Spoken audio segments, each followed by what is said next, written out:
جس طرح ایران نے اپنے مفاد کی خاطر اہل غزہ کے لیے قربانیاں دیں حالیہ میں، تو اس طرح لوگ بہت سے کہتے ہیں کہ پاک فوج کا بھروسہ نہیں کہ اسلام کے بجائے اپنی مفاد کی خاطر لڑ رہے ہوں۔ اچھا، تو دنیا میں کوئی بھی نیک کام کر رہا ہے، اچھا کام کر رہا ہے، تو اس کو آپ یہ بولو ہو سکتا ہے یہ اس لیے کر رہا ہو۔ ہمیں شریعت نے حکم دیا کام کو دیکھو، لوگوں کے دلوں کو مت دیکھو۔ کوئی آپ کو گفٹ لا کے دے، 1 کروڑ روپے پکڑا دے، وہاں تو کبھی نہیں کہتے ہو سکتا ہے یہ اس لیے کر رہا ہو، وہاں لا بھائی شکریہ آپ کا، بہت شکریہ، بہت خوشی ہوئی آپ سے مل کے۔ تو اگر ایران لڑا ہے تو جو لڑائی ایران نے صحیح کی ہے ایران کو اپریشیٹ کیا جائے گا، اور اس لڑائی کے آڑ میں جو غلط کر رہا ہے اس میں اس کو غلط کہا جائے گا۔ تو ہمیں شریعت نے کام کو دیکھنے کا حکم دیا ہے کہ کام کیا ہو رہا ہے۔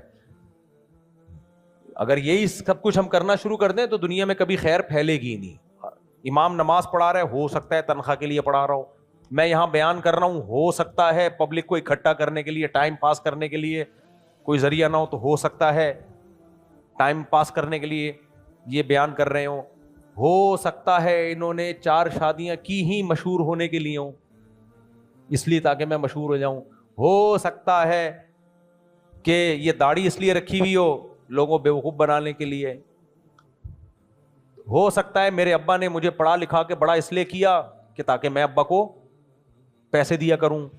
تو اماں نے مجھے دودھ اس لیے پلایا بچپن میں کہ تاکہ میں بڑھاپے میں کام آؤں۔ تو ان کی تو نیت ہی ٹھیک نہیں تھی، تو گئے سارے رشتوں کی ایسی کی تیسی۔ اس کو کہتے ہیں نیگیٹو مائنڈ، اور اس کو بھوسا بھی کہتے ہیں۔